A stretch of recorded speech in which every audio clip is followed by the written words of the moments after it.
Hey, you, wherever you are in the world right now, thank you so much for being here with me. We know that we're living in some crazy times and we know that the world is changing.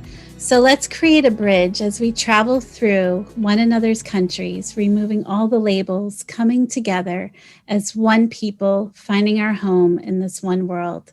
And as we do this, this is why our signature talk today is so important. Today, I am so excited to welcome my guest speaker. Her name is Kristy Martin. Hi, Kristy. Hi, Catherine. Thank you so much for having me. I just have to say, this is a really great honor. Thank you so much for being here. Kristy is a life transformation coach. She's an energy worker who encourages women to rediscover themselves and their magic through human design, spirituality, energy healing, adventure, and creativity. I love all of this stuff that you're doing with women. It's so incredible. And I know that you have an amazing story that we can talk about probably for hours and hours and hours. But what I would love to do is just take a step back and let's get into, where this started for you as far as being a life transformation coach. How did this start for you, Kristy? That's a great question. Really, my journey goes back a while, but it's really at the beginning of this year, actually almost last year, after, do you want me to go back all the way to the beginning of my story? Wherever you're comfortable starting. Because this is going to provide a lot of backstory. So I really through a young adulthood. So I graduated high school 18, and I've been with my husband for a very long time, wonderful man, but I got into a marriage and being a mom very young. So I was married at the age of 20. I became a mom at the age of 21. And that literally was all I wanted, was to be a mom, was to fill my life with love and children and be surrounded by people. Because growing up, I had great parents, but they were young parents as well. And they had to work a lot. So I was with babysitters a lot or on my own a lot. And I was okay with that. I'm that very much just independent, like, okay, I'm just going to go do my own thing and figure it out. And I'm still like that today. But so, that kind of gives you an idea of me. So then coming into young adulthood again, so got married, started having kids. I wanted to have tons and tons of kids. And we did. I'm the mom of 5 boys now. And so, but back then we had our first one. And I also was a nurse at the time. So I just graduated nursing school, started my career there working in the emergency room, and I 100% loved it. You imagine the emergency room environment and, probably it's chaotic. We're dealing with, lots of things on the daily, from very severe, from life altering, life and death things, all the way down to just broken bones and colds and things like that. So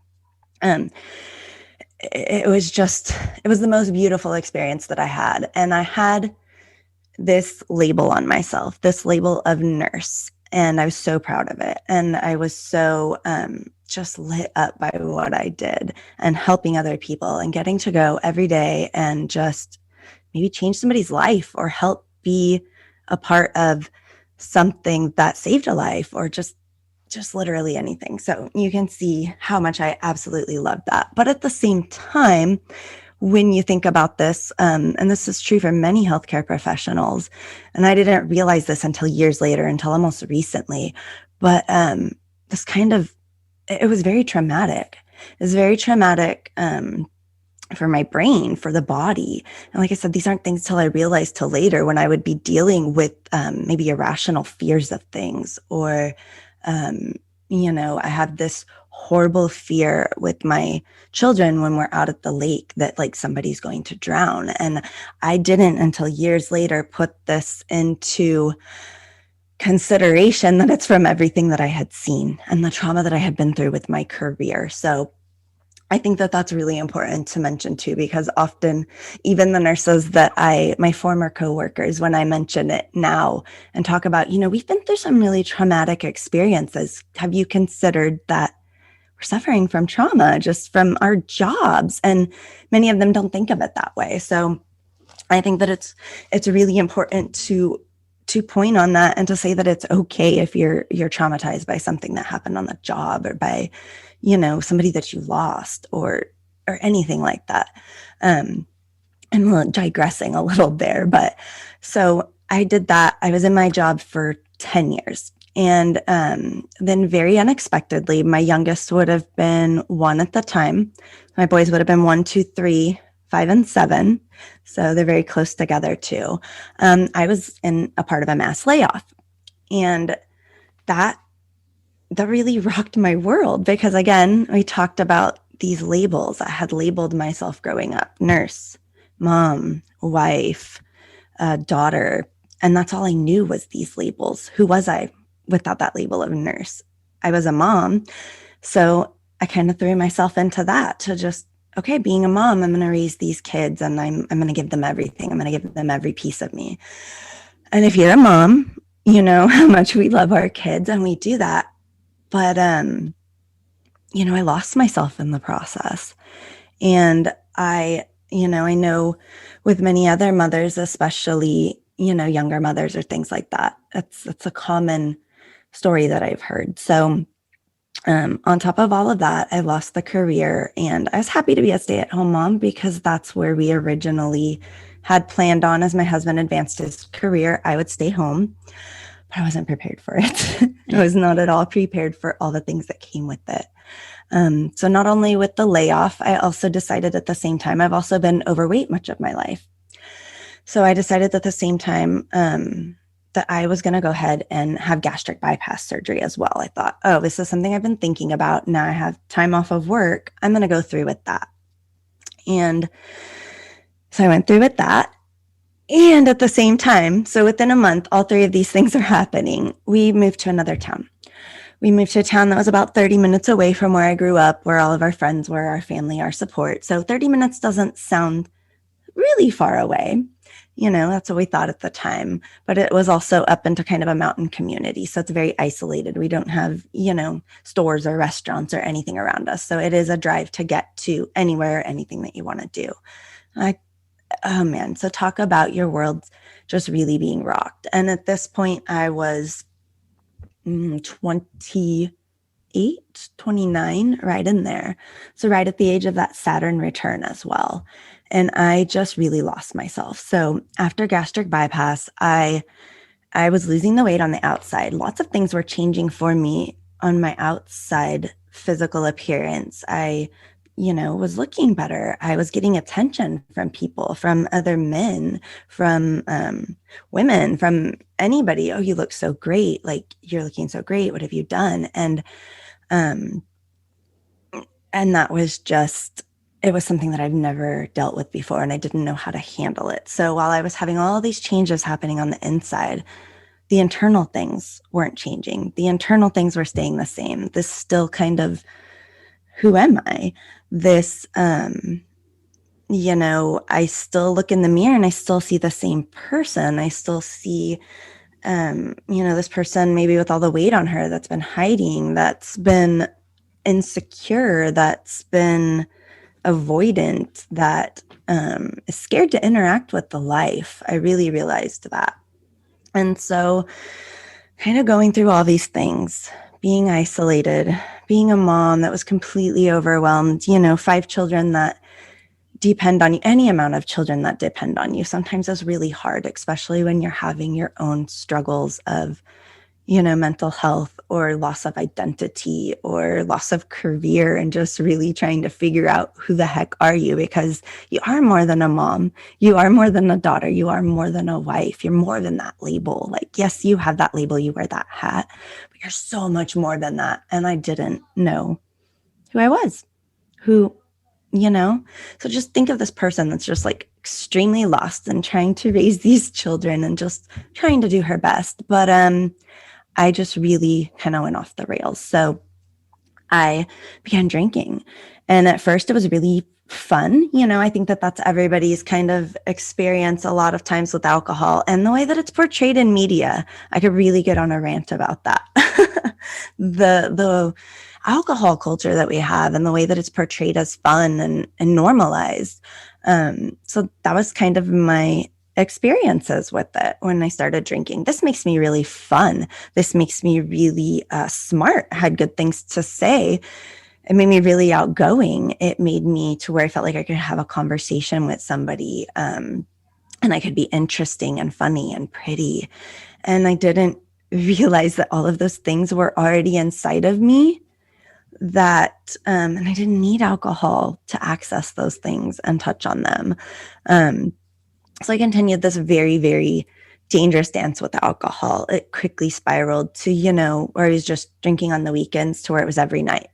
And then it was every morning because, when you wake up with the shakes and with withdrawing, if you've ever had that experience, it was this terrible,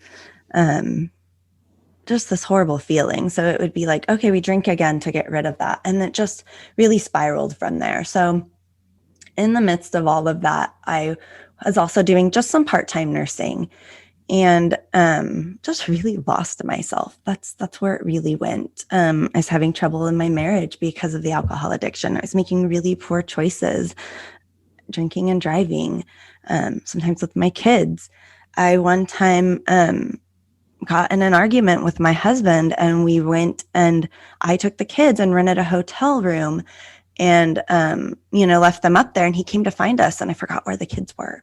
We had to go to the front desk and find out where I had checked out the room. And I mean, these horrible, horrible things, that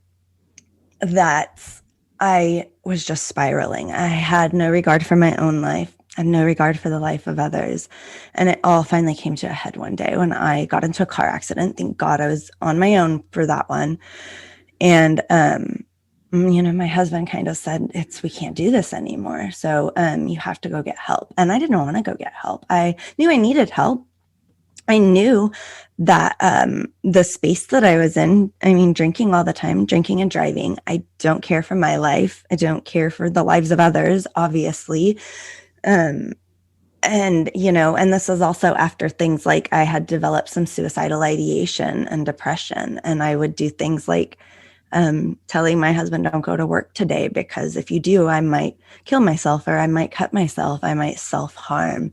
And so I was just really in this place where I felt hopeless. I felt isolated. I felt so alone. I felt like nobody could understand what I was going through, how I was feeling, how I was overwhelmed, how I didn't know. I felt like a child myself sometimes still. And I beat myself up for that, because I thought, oh, you're supposed to be a parent. You're supposed to be an adult. You're supposed to have this figured out. And I didn't. I still don't. So I don't think that changed. But I think that realizing that we don't have to have it figured out, and that it's okay to just do the best that we're doing at any moment. And are you doing the best you can? Have you taken an experience like that, and did you learn from it? Have you changed? So with all of that, it came to a head, and I ended up going to rehab for 30 days.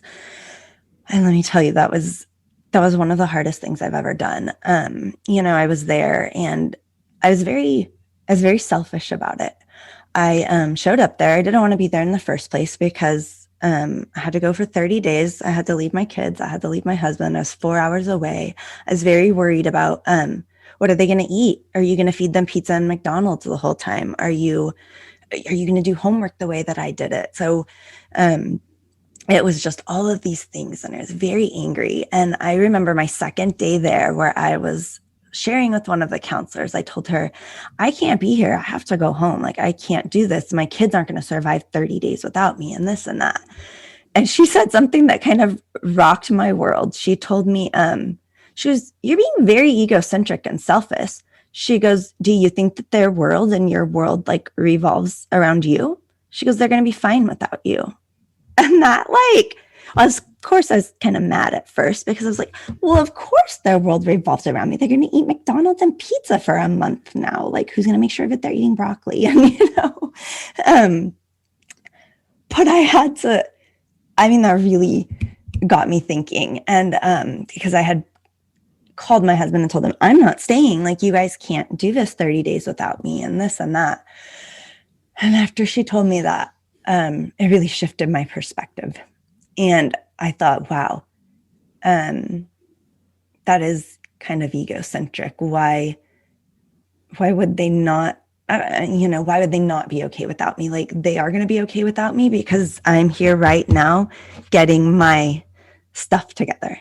I'm here right now figuring out how to stop drinking, figuring out why I'm drinking, because that was a lot of it too, is just like, why am I drinking? And I always came back to just, well, I feel overwhelmed, or I deserve it, or nobody deserves to put poison into their body. And I like to say too, alcohol is not a form of self-care. And I treated it that way. I had a really hard day with the kids. I deserve a drink. If it's been a really bad day, of course I deserve to drink. So changing my idea of what self-care was, or what healthy, choices could be made to overcome that stress and that overwhelm. But yeah, so I called my husband after the counselor had told me that and said, I have to stay. Like, I don't want to stay for this 30 days because I don't want to be away from my family, and I am, worried about it. But now I realize I have to be here. So I went through that 30 days. One of the hardest things I ever did. It was an interesting experience. Learning more about myself, learning how to overcome addiction, learning how to dive into our emotions, because that's a lot of what they started talking about. Diving into emotions, into handling conflict. And that's something that I've always run away from, or always numbed my emotions. I don't like to talk about those things. So really diving into all of that set a foundation for me. Starting Alcohol Anon meetings, learning about Alcoholics Anonymous. This was all new things to me. Learning to share your story with other people, and being worried about judgment, being worried about, the things that you did. And so within that space, a lot of healing happened, because, there were many of us who had similar stories, many of us who were carrying these shadows around. And when we think of shadows, we often think of them as a bad thing.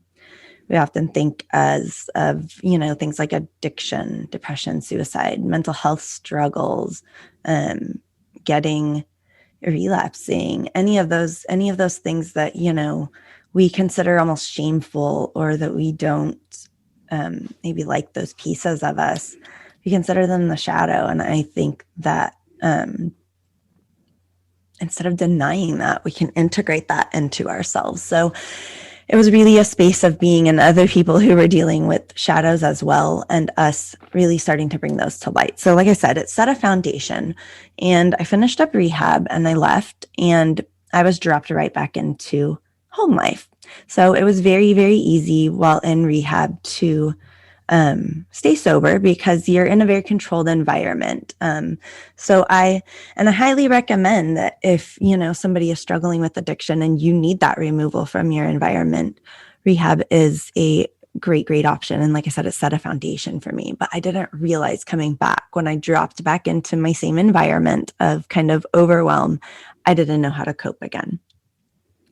So if you imagine somebody kind of white knuckling it through their sobriety for a couple of months, dropped back into not knowing how to handle the overwhelm of just caring for the children, being responsible for so many people, while also not knowing how to set necessarily boundaries and structure for myself.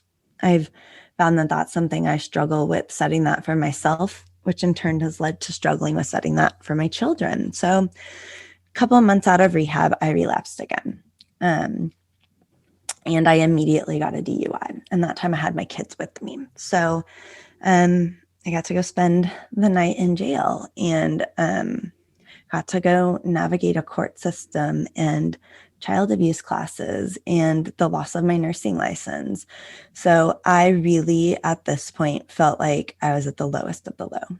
Like, is there any lower that I could get at this point? I've completely destroyed everything that I had worked for.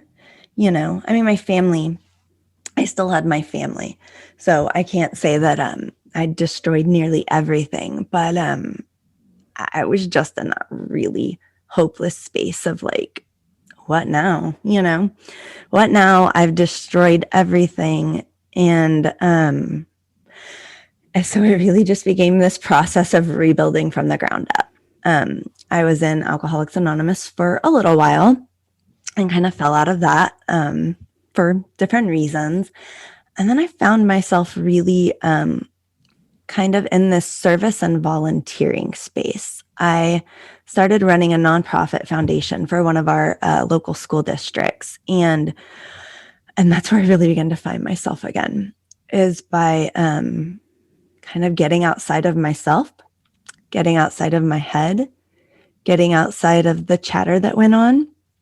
And I see where this is a lot of like the foundation and the premise of AA as well. That's one of the things, like when you really go in, they really encourage you to start giving of service. So whether you're, emptying ashtrays or you're just preparing coffee, whether you decide to take on a bigger role of leading the meetings, things like that, that was something that they really were passionate about. And so I found mine again outside a different way, and I could understand, because it gave you a way to get outside of yourself, to help other people, to just give yourself a mission. And that was what it was about for me. So I did that for a couple of years, really started getting involved with my kids and things like PTA and all the nonprofit stuff surrounding our schools. And within that, I started connecting with a community of other moms. And that's, again, something that I never had throughout my journey either, is I never let myself, being hyper independent from my childhood, being very much of, I don't need people, they're just disappointing. I can do this myself. I really found myself with no community. So that's something I deliberately started working on, surrounding myself with community, with other moms, with people who understood. And throughout all of that, we're working. And then we get to last year. So this is about a year before the pandemic starts. And I became part of an MLM. So it's a very popular health company. And talk about just blowing your mind out of the water of possibility. I have been kind of trudging. I like to call it trudging through life, kind of half asleep, kind of playing the victim, kind of just, is this all there is? This, I'm not inspired. I'm not motivated. I'm here and I'm just living, but I felt like I was standing and watching the world pass me by, and you're just kind of standing and you feel like things are just kind of going by outside the window. So really last year, then, diving into this whole new world of possibility, where we're now today more connected by technology more than ever. I started diving into that, seeing more community, seeing the ways in which I could start caring for myself, because that was a big story for me too, as a mom of 5 boys. Well, I don't have time to take care of myself. I don't have time to cook proper meals and eat properly. I don't have time to exercise. I don't have time to like leave them. I don't have time. It's not, I had this real big story in my head that it wasn't okay for me to take a break. Especially after my addiction and my relapse. It was almost like this martyr syndrome. Like I have to pour everything into these kids and my family. So learning how to pour back into myself again was so important. So it started with just exercise. So, whether it's working out or just going for a walk, getting out in nature, stretching your body. And I started to feel really good. I started to feel really alive again. I started to see the beauty in life again. I started to enjoy my children again. I started to enjoy life again. So, I kept going and I kept going. And, then at the beginning of this year, we had COVID, so we're in the middle of this pandemic. And I, we were talking a little bit before the call, and I was telling you so much how I resonate with the way that your journey has taken you this year, because even at the beginning of this year, I really started diving into my internal work, looking at shadow work, starting to do inner child work, exploring why I had the beliefs that I did, exploring why I did some of the things that I did, exploring why, just all the things, exploring all the things. So it was a really, really heavy period this year that I did of inner work. And there was times where it was like, am I going crazy? There's times where I'm like, am I going to survive this inner work?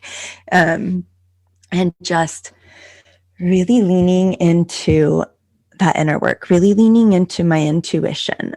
Growing up too, I have an interesting relationship with things like religion, and I don't consider myself super religious. So at the beginning of this year, I also really started deconstructing beliefs I've had since I was little. What do I believe in?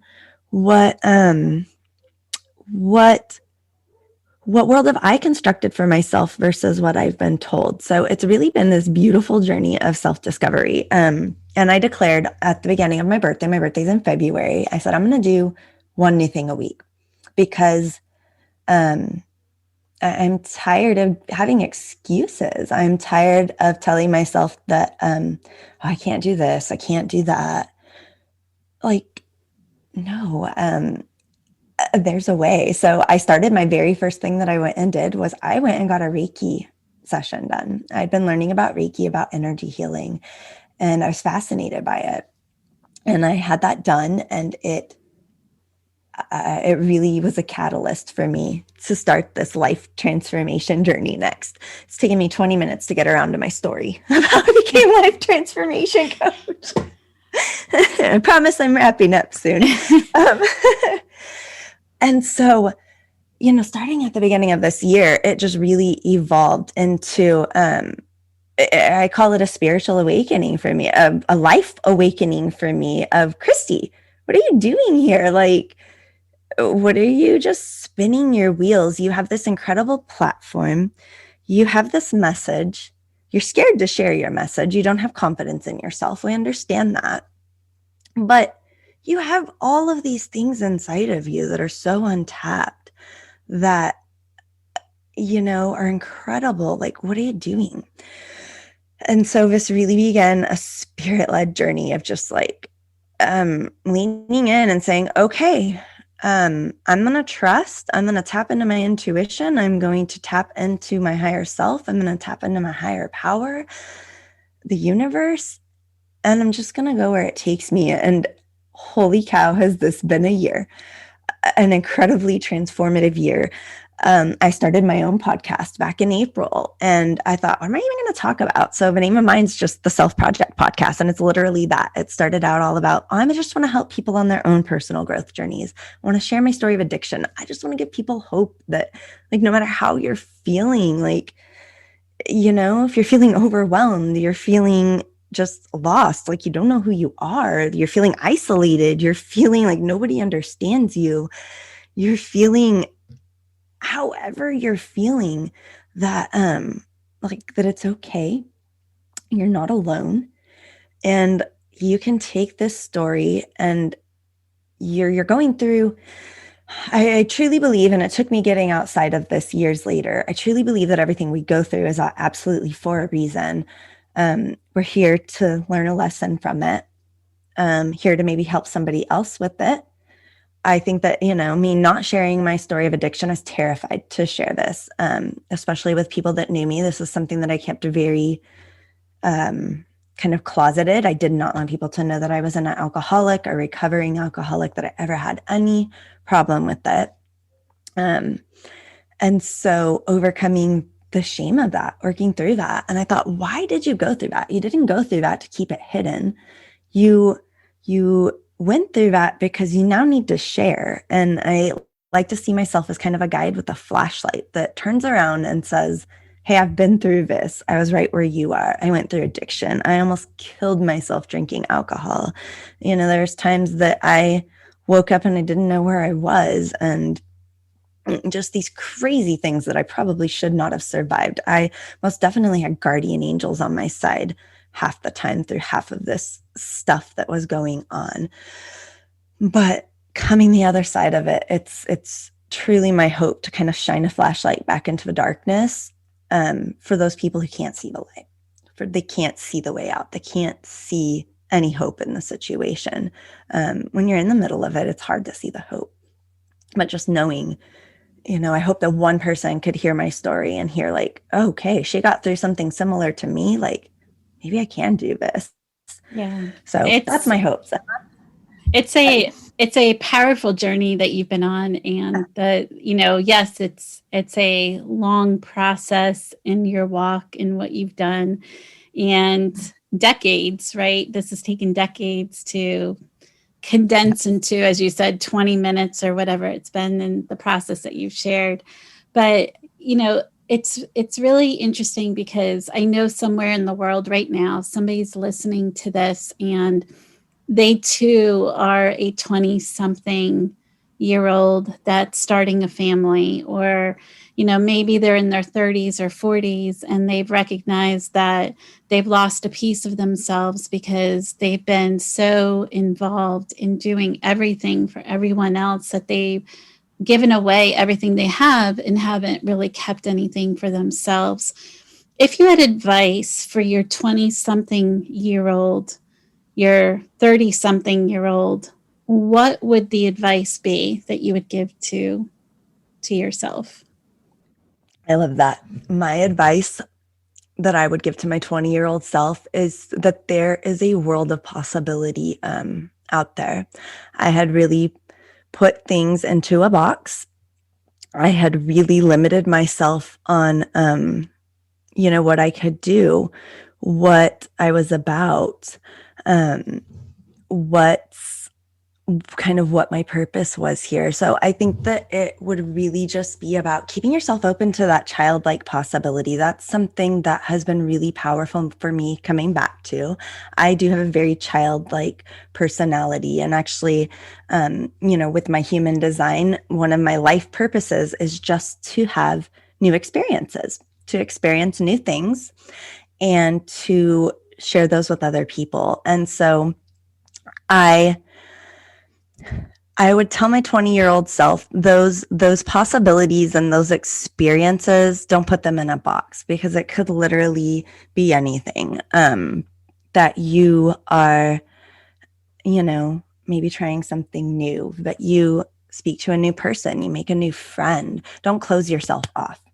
How about that? That's my biggest thing. Don't close yourself off and feel like you're the only person going through something and that you're so isolated. It's so hard for us to reach out for help.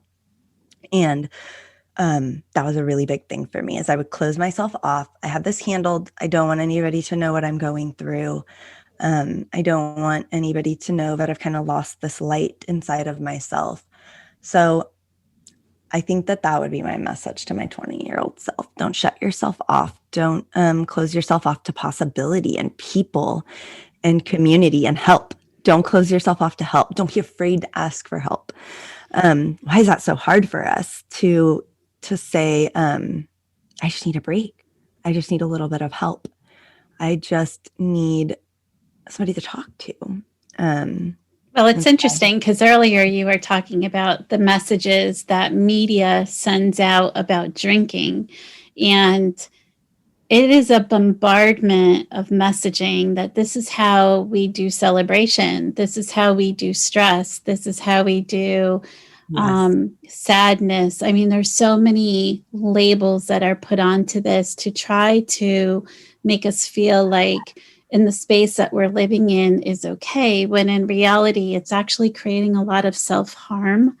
And a lot of times you see that associated with people, but in reality, it's really isolating. It's really isolating you from people. And it does create, like you said, shame around this, because people, especially, when there's a sense of lack of control, there is shame that's associated with it, because they may think they have control over it and then they lose the ability to have control over it, and now they're just at the mercy and brought to their knees and trying to figure out the next step. it is a difficult space to live in, but I think your advice to your 20-year-old something is very good advice, because I remember you saying in the very beginning that you didn't need people. That was your message that you kept saying to yourself. I don't need people. I can do this. And I think that's one thing that 2020 has really brought to light, is that this, this projection of not needing people is false, because we really do need one another. This is part of how the human race is wired and how we are built as far as humans, that we do need community, we do need people. And it's interesting when the world shuts down and we're told that we have to socially distance and we have to stay away from each other, how much everybody starts to wake up, literally wake up and have this awakening. I need people. I need a hug. I need social interaction. I need these things. Technology is wonderful, but it doesn't give us that human connection of being able to hug another person, or that connectedness.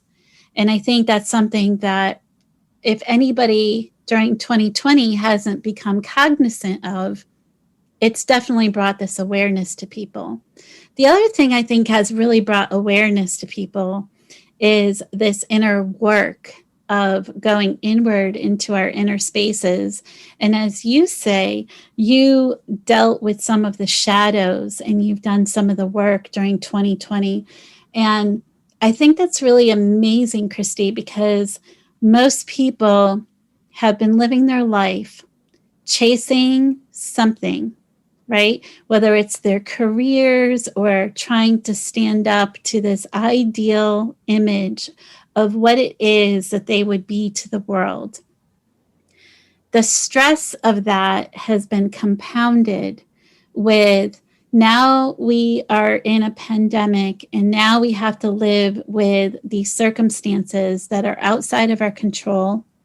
And additionally, we're going to be told that this is how we're going to live. We have no control over that. Yeah. So it's interesting because everybody's in a different place as far as how they're settled in with the grieving of their old life and where they are as far as dealing with today, how they're living today. But what that has done is it has forced people to live with themselves. And people don't know how to do that because they've been so busy consuming their life with all these other things that now they're being forced to live with themselves. So when you went into these dark spaces of your life to try to shake up what it was that was happening for you, were you depressed? You said you had these suicidal ideologies. If anybody right now is listening to this and you are suicidal, please, please, please get some community support, get the support you need, because right now, more than ever, people need support. And that does not make you weak to ask for help. So please get that support. But for you, Kristy, when you were in this moment of time, what was it that really put light on your situation to make you understand that you were here for a purpose, that you literally are on this planet for a reason? Was it that God showed up in some way and, spoke to you or showed you something? Or how did that kind of evolve for you to help you understand that this was much bigger than just you? Yeah, that's a great question. Because like we said, it's been a few years span outside of, my journey through addiction and all that, which of course it never ends. You're still in recovery every single day. But I think that it really started at the beginning of this year. Just this message in my head when I would maybe wake up in the mornings of, you're here for something bigger. You need to start connecting with the world. It was just this feeling of knowing, which is exactly how I also kind of get my downloads and my, the things that come to me. It's just this feeling of knowing. It just comes to me that, you're here for something. You're here to help other people, whether it's one person, by sharing your story, by highlighting the stories of other people, by just start sharing, start talking. That was really the huge message for me this year. And it comes for me in the forms of just like thoughts. Like I wake up one morning and I'm like, you need to go connect with this person, or you need to record a podcast about this, or go live and talk about this or something. And so by just following those intuitive hits, by just having faith in that voice, in that, higher consciousness that's talking to me, just by having faith in that and following it, it has unfolded into just the most incredible journey. So I really feel like that's how it comes for me. It's just this knowing, just this thought of you're here for more. You're here for more. And that's kind of what carried me through my addiction too. And I don't think that I even realized it at the time, was there was almost an invisible force just carrying me through that too, to not give up. Yeah. And I think there's, 5 earth angels called your children that were probably part of that guiding force, because, you're their mom and they needed you, and they still need you. And that connectedness that you have with your children, I'm sure that was playing a huge part in what was evolving for you.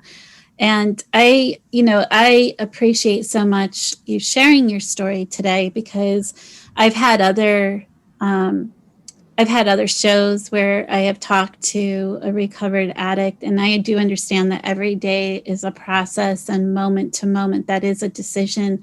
So I do want to congratulate you on your journey, and choosing a journey that is healthy and one that is solely meant, living in a space of being healthy, because to your point, you have so much to give to the world. And anyone listening, I mean, everyone is here for a divine reason and can live in a space of knowing that, and knowing that they are fully protected and, are here to do something very special, very unique, even if it's not showing up exactly the way that you want it to.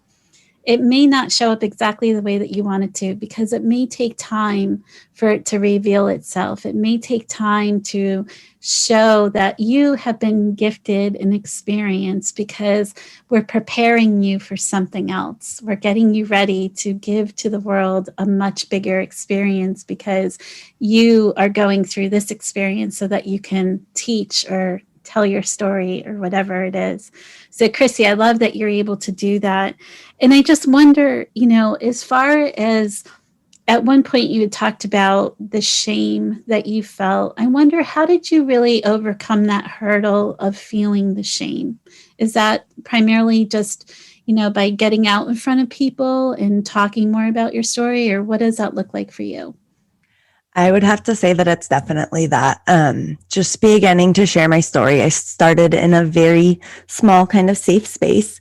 And then the response that I got was overwhelming, of people reaching out like, thank you for sharing. I'm going through something similar, or I've been through something similar, or, my husband, wife, sister, whoever is going through this too. It became this, I really had this fear of being condemned when I started sharing and being judged. But literally, it felt like this internal catalyst inside of me that's like, you have to start sharing. That feeling where you're just like, I don't know what I'm here doing, but I'm just going to start sharing because something is like compelling me so much. It felt literally like that, to start sharing my story, where I just had to feel the fear and do it anyways. And then the response from people, there was no judging. There was no shaming from anybody else. There was nothing that I had built up in my head about, what a horrible monster I was. It was all built up in my head, and this fear around, what are people going to think? They're going to judge me. And really what it did was help people connect and say, oh my God, I'm going through something similar, or wow, thank you for sharing. I really resonate with you. And it was just, it's been beautiful every time that I share. There's no shame. There's no condemnation. There's no judgment. It's just pure acceptance. So it's really been beautiful. It sounds really beautiful when you talk about it, because I can hear the peace in your voice around it. And I don't hear the shame or fear or any of that. I hear, a lot of peace and serenity. And because it is a day-to-day process and a moment-to-moment decision, I mean, if you ever got into a space where you were like having a difficult day or something happens and you're grappling with the decision, I mean, what is it that really plays the biggest part for you to say, no, I'm not going to take that drink? That's a great question, because there's been several times this year, that I've, having a really bad day, and then you just want to say, oh, forget it. I could just use a glass of wine. For me, it's all about catching myself when I say those things, and then remembering that it doesn't end up being just one glass or one drink or one sip. For me, it spirals. Once it's that saying of one's never enough, but one's also too many. So just, I think for me, it's just remembering where I was, remembering if I do take that drink, where am I going to go back to? You've done so much. You've created this beautiful life. We're in this space. You have tools, you have community. So it's just remembering really where I came from. And I do not want to go back there. I do not want to go back to the feelings, that I had every day, being sick, going through withdrawals every morning. I really have a heavy picture of that in my mind when I have those thoughts, that it's enough of a kind of just snap me out of it and go, oh no, we are not going back there. So for me, it's almost become this very strong, almost recoiling reaction to it when I have those thoughts. And again, that took time to develop. So it's really about having community has been key for me. So wherever it is that you find that, again, AA is great. There's also lots of other spaces to connect. And then, just having other coping mechanisms, knowing how to deal better with my emotions when they pop up, knowing that emotions are okay to have, and we're going to have emotions. So if you're crying one day and you don't know why, like, that's okay. Just let it out and honor yourself, give yourself that space. And that was things that I used to not do for myself. So I think that that's really been key for me, is just remembering where I've come from and having the different coping tools now. Yeah, and I love your coping tool of just reaching out to your community and your community support team, because a lot of times, in that moment where we're feeling electrocuted with our bodies because our minds are spiraling, and we just take a breath and we call a friend or we call somebody that we know we're safe with and we can fully talk to, I think it does play an integral part in our mental health and well-being. And I really appreciate, you sharing that, because, earlier when you talked about not needing people and not needing the support, I mean, really the whole storyline here for you is really needing that support, and everybody is in that same place. We really do need the connectedness of one another and supporting each other through difficult times. And what better than, a worldwide pandemic to really shine the flashlight on this premise that we as humans really need each other more than ever. And it doesn't matter where you are in the world right now, we need each other. And this, message is so, so powerful. So, I mean, Kristy, your story, everything, it's so, beautiful. And the fact that you're in your recovery and you continue on with this, what are you doing day to day that's really keeping you healthy and keeping you in this space that you're living in today? For me, it's really, again, about that self-care. And that can look a million different ways. So it's really just making sure that I'm taking care of myself. And, self-care, we often think of it as being selfish or, and it's not selfish at all. It's so necessary for you to make sure you're pouring into yourself, to make sure that you're getting those meals. I would, find myself in the middle of the day and I'm like, I've been tending to everybody else all day long and I haven't even eaten. It's literally as basic as making sure that you're eating, that you're getting what you need. Making sure you're getting some kind of physical exercise is huge for me, especially with my mental health as well. I can tell when I start getting away from any kind of exercise that my brain gets a little more chatty and likes to tell me a little more things. So not only that, journaling is a really huge thing for me too. Getting the stuff from up here, all that, monkey chatter that might be going on in your mind, getting it out and onto paper has been a big thing for me too, especially if I'm experiencing some feelings that I'm not really understanding. Why am I feeling this way? Or why is this popping up for me? Sometimes journaling it out almost starts an automatic writing process that I'm like, oh, I didn't even know I was holding on to that in my brain. And it just kind of comes out onto the paper.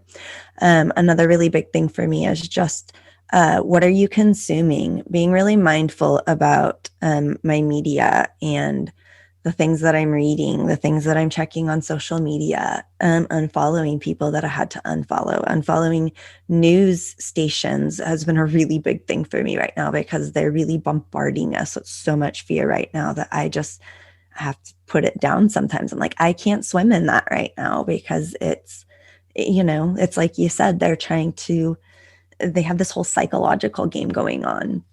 So just being really mindful about, what you're consuming. And that's really what it is. Just taking care of yourself in every little space. It is not selfish. It is so necessary for you. Just make sure you're taking care of yourself. Yeah, and it's so important that you're doing that. And especially, as things continue to evolve and change around the world, paying attention to where you are in the moment and just recognizing the space that you're sitting in and making a decision to do something with it. I think that is so vitally important right now because people are really feeling the sense of not having any control because things are being dictated for us. And it's not something we're used to. So I think it's important to be able to control the things that you can control. And that could be just as simple as, putting some good music on to change your thought process, or drinking more water to detox the body, get some of this toxin out of your body. And there's so many things that people can do for self-care. But Kristy, thank you so much. And I have one last question for you. If I were to find your earth angel feather on the ground and I picked it up, what would your message to the world be? I think that my message would really be is you're not alone. Whatever it is that you are going through, I know that it feels really isolating and you feel alone and you maybe feel like nobody could understand or you don't want to share with somebody because you are having that shame or that guilt or that, why am I experiencing this? Most people don't experience this. Just, you're not alone. Please don't close yourself off. Please don't not allow light to shine in. That would really, really be my message. Reach out, find the help, be open to letting others in. Yeah, that's so beautiful. And reaching to the light is always so meaningful, especially when you're living in the darkness. So always look for the light. And yes, you're never, ever, ever alone.